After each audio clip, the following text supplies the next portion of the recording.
찬양 감사합니다. 찬양하였듯이 하나님의 임재가 있고 갈급한 영혼에게 채워주시는 역사, 그리고 새롭게 하시는 은혜가 우리에게 임하게 될 줄 믿습니다. 성령의 위로를 받는 귀한 찬양, 또 이어지는 말씀의 시간 되길 바라면서 오늘 말씀을 나눌 텐데, 오늘 말씀은 사무엘하 18장 1절부터 8절까지 말씀입니다. 우리는 5절까지만 읽고 말씀을 나누겠습니다. 사무엘하 18장 1절부터 5절까지 말씀입니다. 이에 다윗이 그와 함께한 백성을 찾아가서 천분장과 백부장을 그들 위에 세우고, 다윗이 그의 백성을 내보낼새 3분의 1은 요압의 휘하에, 3분의 1은 수라의 아들 요압의 동생 아비아의 휘하에 넘기고, 3분의 1은 가드 사람 이때의 휘하에 넘기고, 왕이 백성에게 이르되 나도 반드시 너희와 함께 나가리라 하니, 백성들이 이르되 왕은 나가지 마소서. 우리가 도망할지라도 그들은 우리에게 마음을 쓰지 아니할 터이요, 우리가 절반이나 죽을지라도 우리에게 마음을 쓰지 아니할 터이라. 왕은 우리 만명보다 중하시오니 왕은 성읍에 계시다가 우리를 도우심이 좋으니이다 하니라. 왕이 그들에게 이르되 너희가 좋게 여기는 대로 내가 행하리라 하고, 문 곁에 왕이 섬에 모든 백성이 100명씩 1000명씩 대를 지어 나가는지라. 왕이 요압과 아비새와 이때에게 명령하여 이르되 나를 위하여 젊은 압살롬을 너그러이 대우하라 하니, 왕이 압살롬을 위하여 모든 군지휘관에게 명령할 때 백성들이 다 들으니라. 아멘. 우리가 지난주 감사절을 지내면서 감사의 섬김이란 제목의 말씀을 나누었습니다. 오늘은 사랑의 섬김이라는 말씀입니다. 오늘은 지난주 본문에 이어지는 18장 1절부터 8절을 본문으로 사랑의 섬김이라는 제목의 말씀을 나누도록 하겠습니다. 감사의 섬김이 있었습니다. 생각지도 않았던 소비, 마길, 바르실레라는 사람들이 다윗에게 나와 다윗과 그 백성을 섬겼습니다. 그 때문에 저들이 힘을 얻었고 이제 반전의 역사를 쓰기 위해 힘있게 일어서게 되었습니다. 그때 또 사랑의 섬김이 있게 됩니다.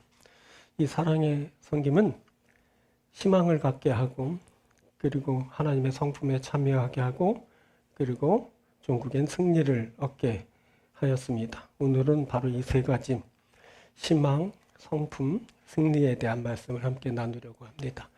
오늘 말씀을 들을 때 사랑의 섬김이 여러분들에게도 이루어져서 희망을 갖고 또 하나님의 성품에 참여하며 그리고 이기시는 여러분들이 되기를 바랍니다. 자, 먼저 사랑의 섬김은 희망을 품게 합니다.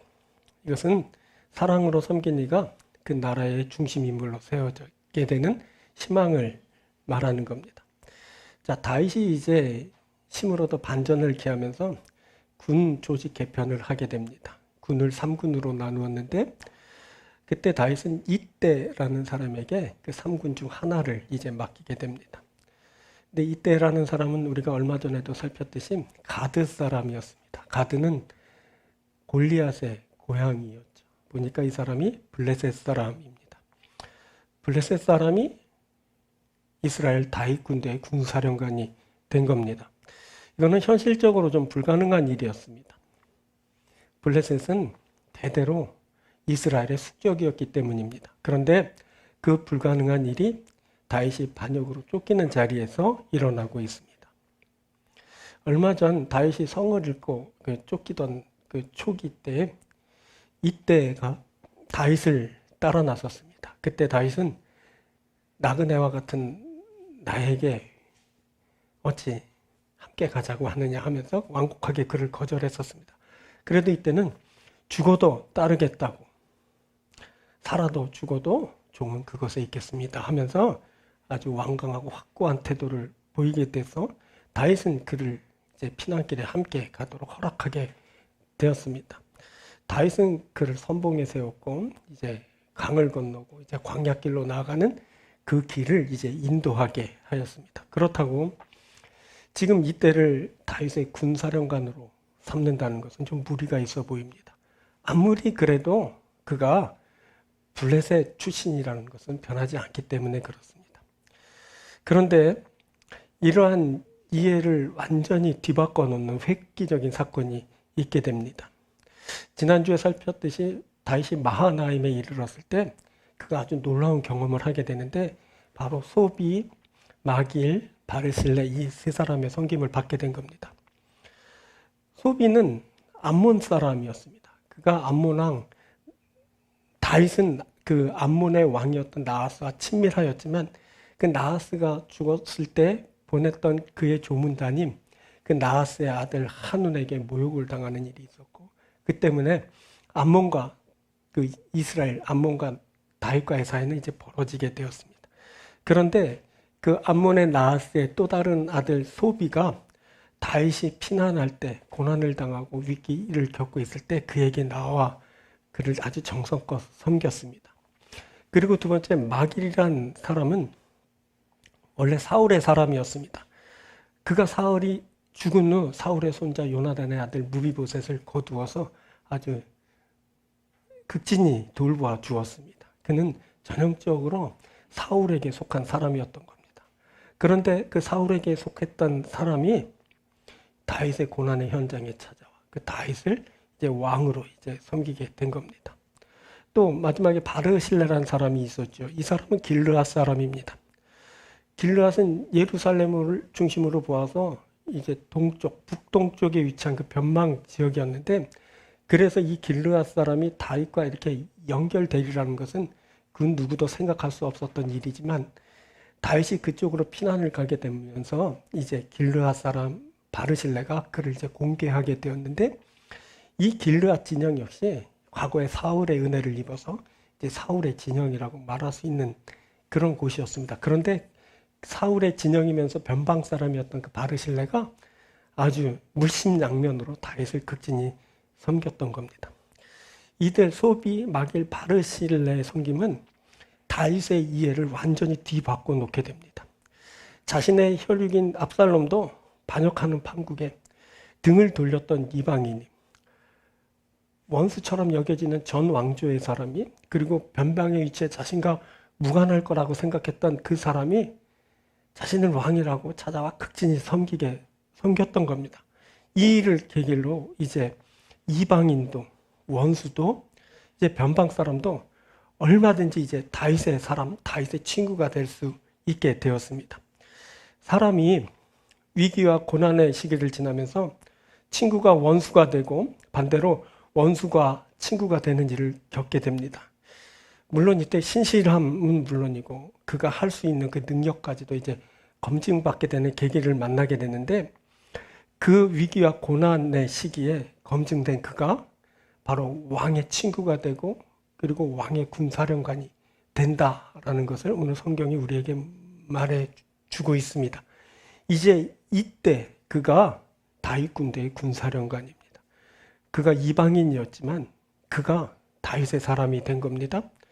이렇게 이방인도 그리고 뭐 원수도 뭐 변방 사람들도 얼마든지 이제 다윗 진영의 중심 인물이 될 수 있다라는 그런 가능성이 이제 생기게 됐고 다윗 공동체는 이렇게 가능성의 그 희망의 공동체가 이제 되게 된 겁니다. 그런데 그 일은 바로 피난하는 길에서 일어났습니다.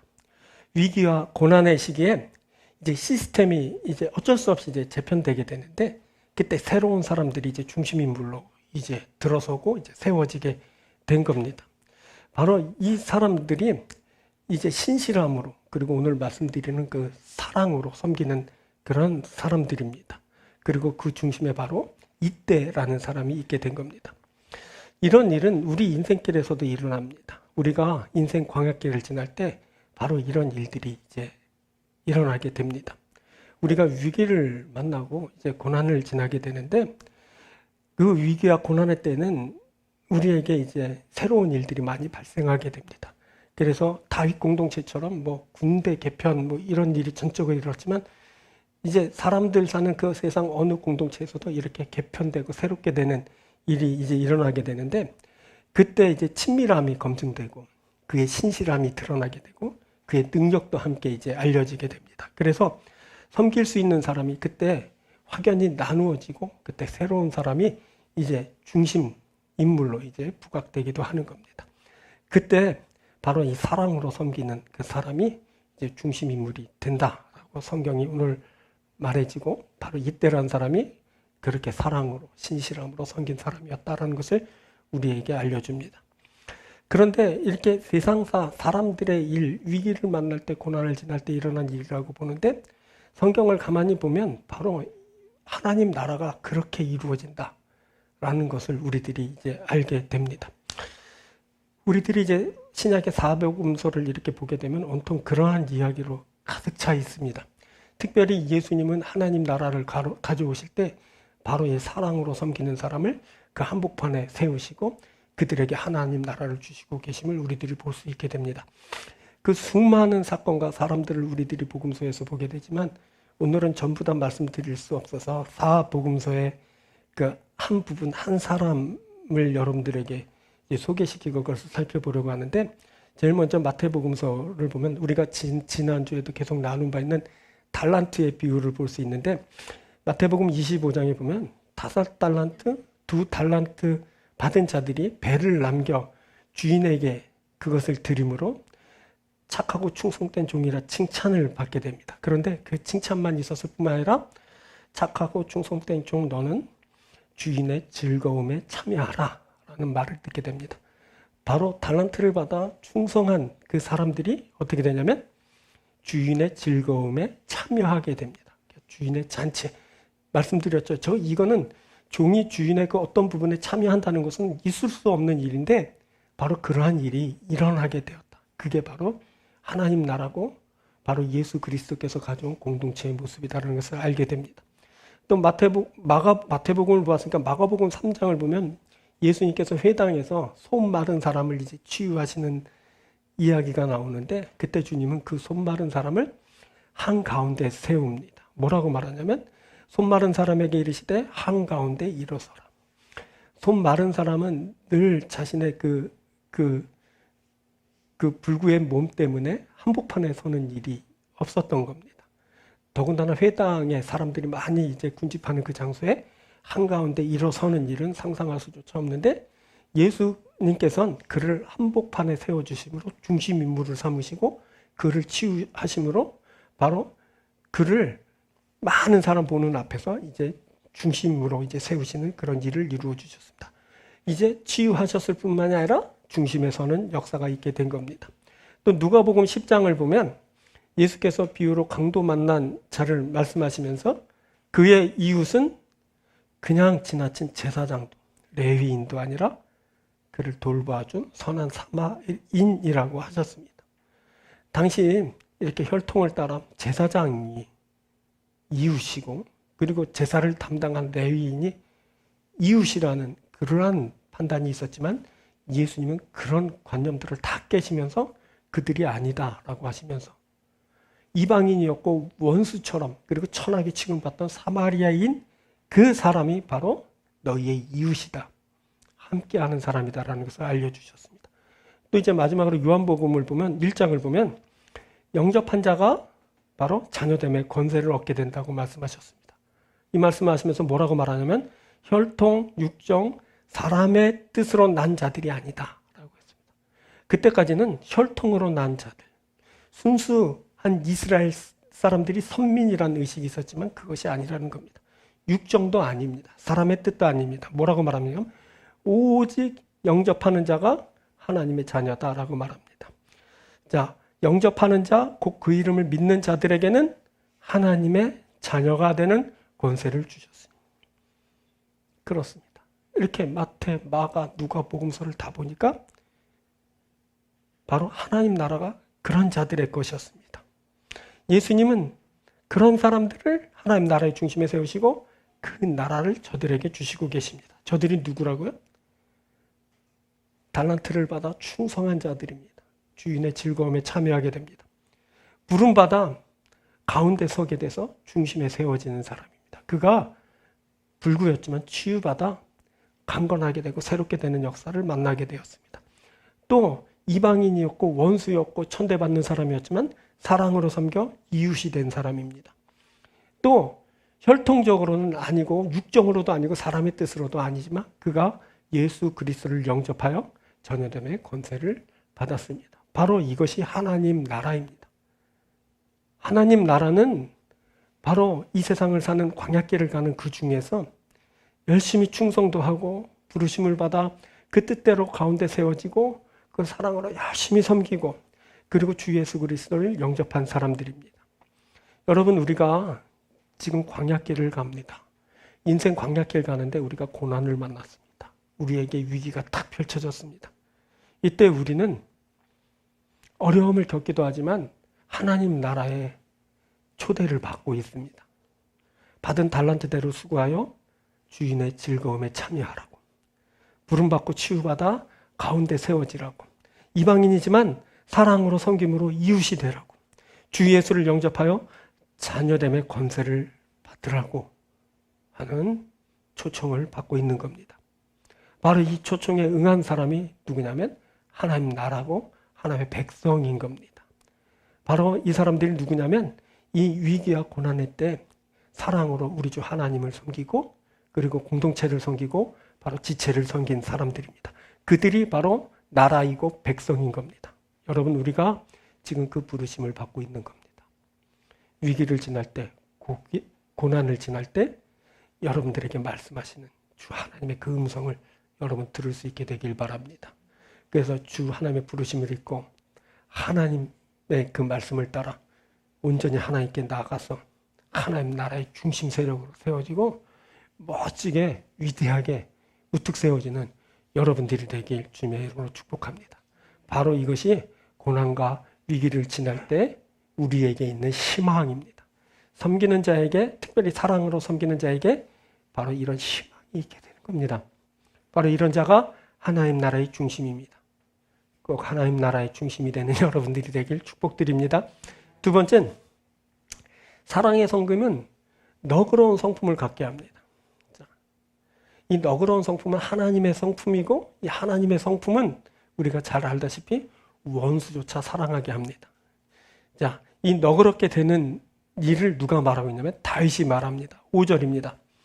왕이 요압과 아비새와 이때에게 명령하여 이르되 나를 위하여 젊은 압살롬을 너그러이 대우하라 하니 왕이 압살롬을 위하여 모든 군 지휘관에게 명령할 때 백성들이 다 들으니라. 다윗이 뭐라고 말하냐면 젊은 압살롬을 너그러이 대우하라 말합니다. 누구에게 말하냐면 이제 갓 임명된 군사령관 3명에게 말하는데 요압과 아비새와 이때에게 너그러이 대우하라라고 말하고 있습니다. 근데 이 말을 그 3명에게만 했는데 온 백성들이 다 들었습니다. 모든 군 지휘관에게 명령할 때 백성들이 다 들으니라. 모든 백성들이 다 들은 이 말, 여러분 어떻게 생각하십니까? 이 말은 정말 말도 안 되는 말이었습니다. 지금 전장에 나가는 장군들에게, 그 백성들에게 뭘 하냐면 적군의 왕을 너그러이 대하라고 말합니다. 이게 말이 됩니까? 이게 도대체 무슨 말입니까? 여러분, 압살롬 그가 반역자입니다. 그 반역자 때문에 왕과 백성들이 지금 죽을 고생을 하고 피난하는 중입니다. 그런데 그런 반역자를 너그러이 대하라고 합니다. 그 놈을, 그 악한 놈을 막 이렇게 발끈했을지도 모르겠습니다. 그런데 이 말이 누구의 말이라고요? 왕의 말입니다. 왕이 아주 간곡하게 부탁하고 있습니다. 제발 압살롬만큼은 너그러이 대하라 라고 합니다. 자, 이 말을 들은 군사령관인 그 요압이 어떠했을까요? 그 아비새와 이때가 이 말을 듣고 어떻게 했을까요? 혼란스럽지 않았겠습니까? 지금 싸우러 나가는데, 그를 죽이러 나가는데 그를 불쌍히 여기라고, 너그럽게 대하라고 그렇게 말하고 있는 겁니다. 충격받았겠죠. 근데 다윗은 지금 제정신입니까? 어떻게 이런 말을 할 수 있을까요? 그가 아비이기 때문에? 근데 그 아비이기 때문에 라는 조건을 넘어선 듯 보입니다. 이건 그가 하나님으로 충만해서 할 수 있는 말입니다. 하나님의 사람이기 때문에 할 수 있는 말입니다. 이 말은 단순히 아비로서 하는 말이 아닙니다. 그가 압살롬을 치지 않으면 자기가 죽게 생겼습니다. 우리가 역사를 이제 쭉 보면 알겠지만 이렇게 부자지간에 형제지간에 권력 암투는 쉬이 일어날 수 있는 일이고 아주 흔한 일입니다. 그때 형제간에 부자지간에 서로 죽이고 죽이는 일은 아주 흔한 일입니다. 이때 그 흔한 일이 벌어지게 된 겁니다. 다윗은 망설일 여지가 없습니다. 압살롬을 죽여야 하지만 자기가 다시 왕권을 회복할 수 있는 겁니다. 그런데 압살롬을 너그러이 대하라고 말합니다. 이거는 그가 하나님으로 충만해서 하나님의 마음으로 이해하고 한 말입니다. 그래서 그를 너그러이 대하라라고 말할 수 있게 된 겁니다. 여러분, 하나님으로 충만하면 바로 이런 반응을 할 수 있게 됩니다. 다윗이 그가 과거에 범죄했습니다. 하나님 앞에, 세상 앞에, 백성들 앞에 범죄했습니다. 그가 남의 아내를 범하고 그 남편을 계획살인했습니다. 그때 그가 자신의 백성을 범하고 죽이고 그 가정을 깨뜨렸습니다. 하나님이 그를 왕으로 세워주셨지만 그 왕권을 이용해 차마 하지 못한 일을 자기 백성에게 저지르고 말았던 겁니다. 그때 그 죄악의 여파로 그의 자녀들에게서 범죄가 끊이지 않게 되었고 지금은 아들 압살롬의 반역으로 그가 쫓기는 신세가 되었습니다. 하지만 다윗은 그 과정을 지나면서 하나님 앞에 회개할 수 있게 되었고 그러면서 하나님 앞에 용납을 받고 용서를 받게 되었고 그가 다시 하나님의 사랑을 받아 멸망치 않게 되었고 지금은 다시 시작할 수 있는 새로운 전기를 이제 만나게 되었습니다. 그때 그는 하나님이 자신을 너그러이 대하셨다 하는 것을 알게 됩니다. 그가 몸소 체험한 겁니다. 그가 지금은 너그러이 대하시는 그 하나님의 사랑으로 충만합니다. 지금 그가 하나님이 너그러이 대하시는 그 마음을 이제 잔뜩 품고 있습니다. 다윗은 이제 하나님이 자신을 너그러이 대하신 것처럼 자기 앞에 있는 그 세상과 그 사람들에 대해서 이제 너그러이 대할 수 있는 그런 사람이 된 겁니다. 특별히 압살롬에 대해서도 예가 아니라 그도 이제 너그러이 이제 대하려고 합니다. 압살롬이 과거 그 누이 동생 다말이 당한 치욕을 원수로 갚아 베다른 형 그 암논을 죽였을 때 다윗은 이미 그를 용서한 적이 있습니다. 이방에 도망할 때 쫓겨났을 때 그를 다시 돌아오게 해서 그 왕자의 신분을 다 회복하여 주고 재산을 회복하여 주고 그리고 모든 것을 누리며 살게 했습니다. 하지만 압살롬은 곧 반역을 계획했고 실행하게 되었죠. 그 반역 때문에 지금 다윗은 성을 잃고 이제 피난하는 신세가 된 겁니다. 그런데 지금 다윗 그가 비록 쫓기는 신세가 되었어도 다시 또 한 번 압살롬을 너그러이 대하려고 맘먹었습니다. 그를 용서하려고 생각하고 있는 겁니다. 그것은 마치 그가 하나님 앞에 범죄했을 때 하나님이 그렇게 자신을 너그러이 대한 것처럼 바로 압살롬을 그렇게 대우하길 원했던 겁니다. 자, 이 너그러이라는 말은 부사입니다. 부사에 불과하게 부사는 동사를 꾸며주는 말이거든요. 뭐 어떻게 하다라는 것을 어떻게라는 게 꾸며주는 말인데 그런데 이 말이 얼마나 중요하냐면 그 동사를 아주 풍성하게 하고 또 아름답게 하고 있습니다. 이 부사가 없었다면 그냥 너는 젊은 사람을 그냥 대우하라 이 말만 있었을 건데 너그럽게 대우하라 라고 하면서 이 말이 얼마나 정말 사랑과 자비와 긍휼과 그 용서가 가득한 말인지를 우리들이 알게 됩니다. 대우하는데 어떻게? 너그럽게 대우하라. 우리 삶에 이런 부사가 많아져야 됩니다. 하나님이 우리에게 주신 그 성품으로 인한 그 부사들 너그러이 착하게 선하게 아름답게 귀하게 뭐 개개개 하는 이 부사들이 많아야 됩니다. 그래야 우리가 풍성한 그 하나님의 그 성품을 우리가 드러내게 됩니다. 자, 지금 다윗이 어떤 상태라고요? 하나님의 마음을 품은 상태예요. 하나님의 성품을 간직한 상태죠. 그렇기 때문에 도무지 사람 사이에서 있지 않을 법한 일을 그가 지금 하고 있고 그 말을 하고 있는 겁니다. 여러분, 주 예수님께서 원수도 사랑하라 하셨을 때 사람들이 그 말을 어떻게 들었을까요? 여러분은 또 어떻게 듣습니까? 원수조차 사랑하라 그랬어요. 그러니까 끔찍한 말이지 않습니까? 근데 예수님은 그 말씀을 하셨습니다. 어떻게? 그분이 창조주이시고 그분이 하나님이시기 때문에 그 말씀을 하실 수 있었던 것 같아요. 사람들 세계에서는 그 말이 도무지 용납되지 않은 말이었지만 그분의 입술을 통해서 원수조차 사랑하라는 말이 나왔습니다. 똑같은 겁니다. 우리 사람 세계에서는 있을 수 없는 일이지만 하나님으로 충만하면 어떻게 되냐면 원수도 사랑하라 라는 말을 하게 됩니다. 원수도 너그럽게 대할 수 있는 그런 성품이 발현되게 되는 겁니다. 하나님으로 가득하면 바로 이렇게 됩니다. 여러분들이 하나님의 충만함을 입게 되면 바로 이렇게 원수도 반역자도 너그러이 대할 수 있는 그런 성품을 이제 드러내게 되는 겁니다. 여러분에게 하나님이 오시길 기대하십시오. 하나님이 여러분들에게 임하시고 여러분들을 주도하실 수 있도록 여러분들 기꺼이 내주십시오. 그러면 용납하지 못했던 사람도 용납하게 됩니다. 평생 용서하지 못할 것 같은 사람도 용서할 수 있게 됩니다. 용서하지 못할 사람은 하나도 없습니다. 어차피 우리가 하나님 나라 가면 다 용서해야 됩니다. 다 그게 우리의 결론인 겁니다. 그 과정이 좀 힘들다 뿐이지. 근데 너무 인간적으로 힘든 일이잖아요. 그를 용납하고 용서하기가. 근데 하나님이 내게 임하시면 크게 내 가운데 역사해 주시면 그 불가능한 일이 현실로 되는 겁니다. 여러분 아직도 용서하지 못한 분이 계십니까? 그 어떤 원수 같은 사람이 여러분들 가슴 한구석에서 계속 괴롭히고 있습니까? 여러분들을 쿡쿡 찌르고 여러분들을 괴롭히고 절망 가운데 빠뜨립니까? 하나님을 의지하십시오. 하나님의 임재 속에서 여러분들이 그런 사람조차 용납하시고 용서하시고 그리고 그냥 갈 수 있으면 보내드리고 또 품어야 된다면 가슴에도 안고 그 용서할 수 있는 그런 일이 있게 되기를 바랍니다. 왜냐하면 우리는 하나님의 사람들, 하나님의 마음과 하나님의 성품을 품은 자들이기 때문에 그렇습니다. 그냥 어쩌면 이것은 있잖아요. 우리가 하려고 하지 않아도 어느 순간에 자연적으로 될 수 있는 일이라고 봅니다. 하나님이 임하시면 그냥 되는 겁니다. 기적과도 같은 일이 일어나는 거죠. 하나님의 성품을 품은 자들이 되길 바랍니다. 그래서 다윗이 도무지 용서하지 못할, 용납하지 못할 그 사람을 향해서 너그러이 대한 것처럼 여러분들에게도 그런 역사가 있게 되기를 바랍니다.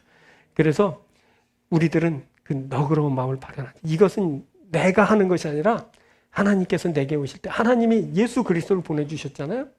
그래서 도무지 용서받지 못할 우리를 용서해 주셨다고요. 그 치명적인 실수와 그 실패와 끔찍한 죄를 지은 우리를 너그럽게 대해 주셨거든요. 그 사실을 알게 된 사람이 바로 이 너그러운 마음을 갖고 너그러이 대할 수 있게 되는 겁니다. 꼭 여러분 너그러이 이 부사 이거를 언제든지 여러분들이 무엇을 행할 때마다 앞에 두십시오.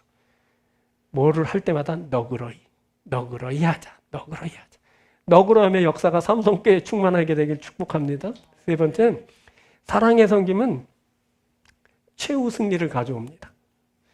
사랑으로 섬긴 이들이 이깁니다. 사랑과 승리 좀 안 어울리죠? 사랑과 전쟁이란 말이 있었지만 책도 있고 영화도 있고 좀 안 어울릴 법한 말들이 함께 쓰이고 있잖아요. 근데 사랑으로 섬기면 이긴다라는 말을 오늘 성경이 우리에게 해주게 됩니다. 이상한 일이 벌어졌습니다. 쫓기는 자들이 쫓고 있는 군대를 이깁니다. 위기에 내몰린 자들이 많은 수를 자랑하는 강한 군대를 이기고 있습니다. 압살롬이 이끄는 다수의 이스라엘 백성이 지금 피난하는 다윗의 부하들에게 패하였습니다. 그게 6절부터 8절까지 거기 나옵니다. 이에 백성이 이스라엘을 치러 들러나가서 에브라임 숲에서 싸우더니 거기서 이스라엘 백성이 다윗의 부하들에게 패하며 다윗의 군사들에게 패했습니다. 그렇죠? 어떻게 이런 일이 일어나게 된 걸까요? 그 비결이 뭘까요? 그건 바로 사랑입니다. 사랑의 섬김입니다. 사랑으로 섬긴 이들이 그 많고 강한 군대를 이긴 겁니다. 자, 3절을 한번 볼까요? 백성들이 이르되 왕은 나가지 마소서. 우리가 도망할지라도 그들은 우리에게 마음을 쓰지 아니할 터이요 우리가 절반이나 죽을지라도 우리에게 마음을 쓰지 아니할 터이라. 왕은 우리 만명보다 중하시오니 왕은 성읍에 계시다가 우리를 도우심이 좋으니이다. 왕이 만명보다 귀하답니다. 뭐가 느껴집니까? 왕을 소중히 여기고 있잖아요. 이게 사랑인 겁니다. 이들은 지금 왕을 사랑으로 섬기고 있습니다. 이 마음이 얼마나 귀한지 모릅니다. 결국 이 마음이 이기게 한 겁니다. 그때 다윗은 군대를 전쟁터에 내보내면서 자신도 반드시 함께 나갈 것이라고 했습니다. 왕이 백성에 이르되 나도 반드시 너희와 함께 나가리라 이렇게 말했어요. 하지만 백성들을 한사코 왕의 출정을 만류하고 나섰습니다. 왜? 왕을 아끼고 사랑하기 때문입니다. 왕은 우리 만명보다 중하시오니. 이들은 자기 목숨보다 왕을 더 소중하게 생각합니다. 바로 여기에 승리의 비결이 있는 겁니다. 사랑으로 섬기는 백성을 악한 세력이 절대 이기지 못합니다. 사랑으로 그들이 강하기 때문에 그렇습니다. 사랑으로 그들이 힘이 있기 때문에 그렇습니다. 사랑으로 섬기면 악이 절대 넘볼 수 없게 됩니다. 사랑으로 결속된 공동체는 여러분 반드시 승리합니다. 사랑의 섬김이 있는 공동체는 결국 이기고 마는 겁니다. 바로 그들이 사랑으로 강한 군대입니다. 이들의 섬김은 죽음보다 강하거든요. 지금 다윗의 백성들은 목숨을 내놓고 왕을 사랑하고 있습니다. 그래서 절대 이 왕과 백성들을 이길 수 없습니다. 하지만 이기로 뭉친 공동체는 결국 무너지게 됩니다. 이기로 똘똘 뭉친 것 같으면, 그죠? 이기심으로 뭉친 거예요. 그죠? 그런데 거기에 위기가 딱 닥치게 되면 결국 어떻게 되냐면 이기기 때문에 개인전으로 변하게 되는 거야. 그렇게 되면 자기만을 위하려고 하는 거야. 자기 걸 더 챙기려고 그러고 자기 목숨을 부지하려고 그래요. 그래서 결국 이기적인 공동체는, 이기심으로 뭉친 공동체는, 자기 중심, 자기 우선, 자기 해서 뭉친 공동체는 결국 다 패하고 망하게 되는 겁니다. 그러니까 이기는 너를 생각할 여지를 두지 않습니다. 그 고난의 때에는. 그렇지만 고난을 지나면서도 희망이 있는 것은 우리가 물론 이기적인 마음을 부정할 수는 없지만 우리 가운데 이타가 있기 때문에 그렇습니다. 너를 배려할 수 있고 사랑할 수 있는 마음이 우리 가운데 함께하기 때문에 그렇습니다. 압살롬의 군대는 이기로 충만했습니다. 자기 이권, 자기 그 세속적인 욕망으로 가득했습니다. 그렇기 때문에 이 압살롬의 군대는 대다수고 중무장을 했더라도 다윗의 군대를 이길 수 없습니다. 왜냐하면 저들은 이기적인 군대입니다. 만약에 치러 올 때 누가 하나 넘어지면 자기 살자고 다 도망하는 그런 군대, 오합지졸입니다. 그러나 다윗의 군대는 사랑으로 결속된 군대입니다. 그렇죠?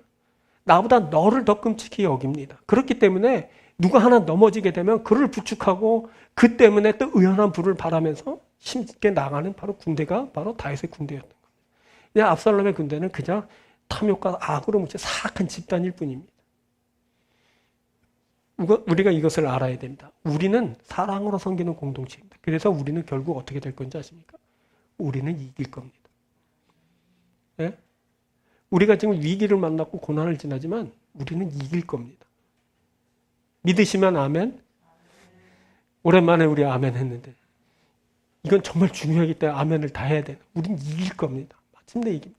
바울이 그것을 말합니다. 로마서 8장 35절부터 이렇게 말합니다.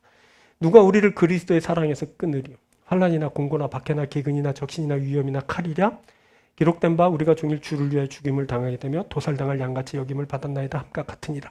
그러나 이 모든 일에 우리를 사랑하시는 이로 말미암아 우리가 넉넉히 이기느니라. 아멘. 초대교회 성도들은 도살당할 양같이 취급받았어요. 짐승의 밥으로 던져졌고요. 그렇죠? 사람들 많이 보는 앞에서 사지가 찢겨졌고요. 그리고 거리를 밝히는 그 등불로 쓰려고 사람을 산채로 태웠어요.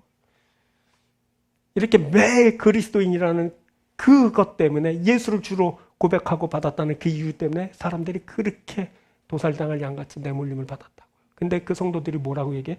그렇게 우리가 죽어졌기 때문에 우리는 패하였습니다. 우리는 그냥 끝난 겁니다. 이렇게 말합니까? 아니에요. 그래도 우리는 승리한 겁니다. 이렇게 말합니다. 그렇죠? 절대 그리스도의 사랑에서 우리를 끊을 수 없다라고 말합니다. 환난, 공고, 핍박 아무것도 아니라는 겁니다. 죽음 아무것도 아니라는 겁니다. 우리는 오히려 우리를 사랑하시는 이로 말미암아 넉넉히 이깁니다. 라고 고백을 합니다. 바로 누구의 이 사람들이? 그리스도인입니다. 우리가 그리스도인입니다. 우리가 지금 위기를 지나요? 지금 고난을 받아요. 그렇다고 우리가 끝장났습니까? 아닙니다.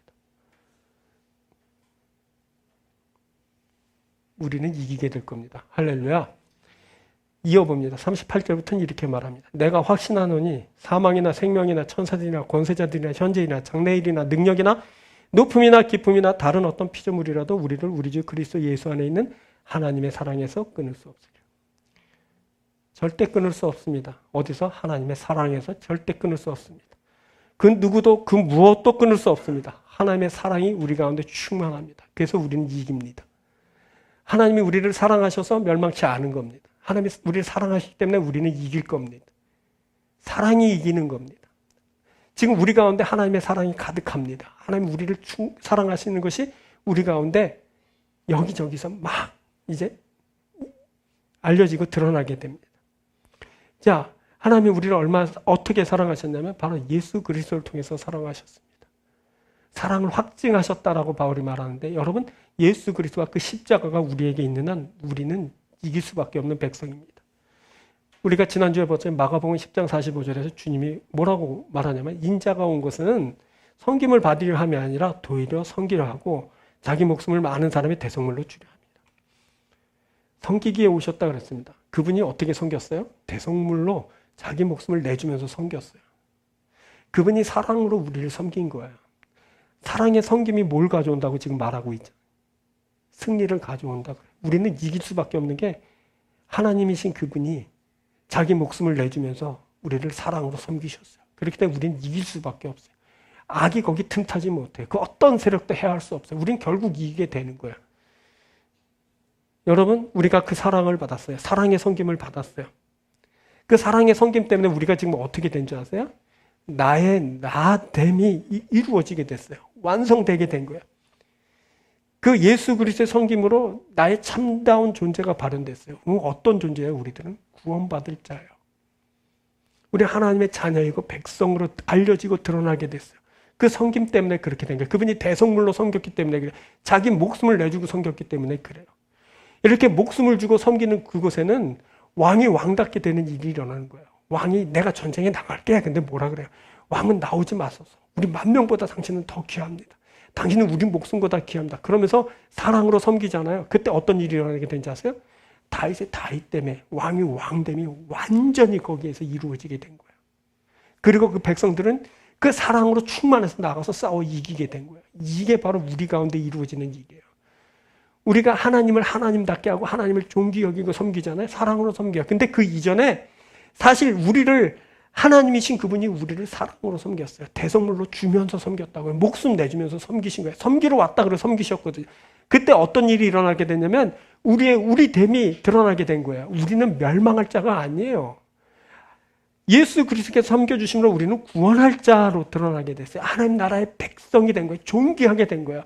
또 우리가 그 사랑을 입어서 우리가 섬기게 되면서 어떤 일이 일어나게 돼? 우리 주 하나님이 존귀하게 위대하게 세워지는 일이 이렇게 되는 거예요.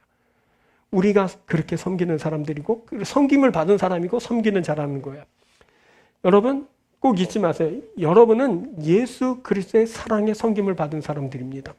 그래서 여러분들이 구원받을 자고 하나님의 백성이 된 겁니다. 우리는 그 사랑을 받아서 또 사랑으로 섬깁니다. 우리 주 하나님을 섬겨서 그 하나님을 우리의 왕으로 임금으로 높이고 있습니다. 또 우리에게 주신 그 어떤 지체들을 사랑으로 섬겨서 함께 구원받을 자가 돼서 하나님 나라가 되고 있고 하나님의 백성으로 이제 되고 있는 겁니다. 그리고 무엇보다 우리들은 이 사랑의 섬김을 하면서 우리들은 강해지고 있고 우리가 바로 강한 군대입니다. 우리는 그 어떤 곳에서 절대 굴하지 않고 무너지지 않는 강한 군대입니다. 왜냐하면 사랑으로 충만하기 때문에 그렇습니다. 사랑으로 섬김을 받았고 우리는 사랑으로 섬기기 때문에 그렇습니다. 그래서 우리는 이길 수밖에 없는, 최후 승리할 수밖에 없는 강한 군대입니다. 여러분 이 사실을 믿으시게 되기를 바랍니다. 이제 우리는, 저와 여러분은, 우리 교회는 넉넉히 이깁니다. 이기게 될 줄 믿습니다. 그래서 이겨서 하나님 나라와 그 영광이 되고 그분의 기쁨이 되게 될 겁니다. 사랑하는 여러분, 여러분은 절대 넘어지거나 질 수 없습니다. 이길 수밖에 없습니다. 이 운명을 받아들이시길 바랍니다. 꼭 사랑으로 섬겨서 이기시는 여러분들을 축복합니다. 말씀 맺겠습니다. 사랑의 섬김입니다. 자, 사랑의 섬김이 어떻게 된다고요? 사랑의 섬김이 희망을 품게 합니다. 우리가 하나님 나라의 중심 세력이고 하나님 나라의 귀한 백성으로 이제 세워지게 됩니다. 또 사랑의 섬김이 뭐라고요? 하나님의 성품을 갖게 한다 그랬어요. 뭐야? 너그러이 대하는 성품입니다. 꼭 이게 하나님의 마음 성품으로 충만해서 너그러이 누구라도 만날 수 있는 여러분들 되길 바라고, 사랑의 섬김이 뭐라고요? 승리 가져온다 했어요. 최후 승리 얻을 자 누구라고요? 바로 우리들입니다. 승리하시는 여러분들에게 축복합니다. 기도하겠습니다.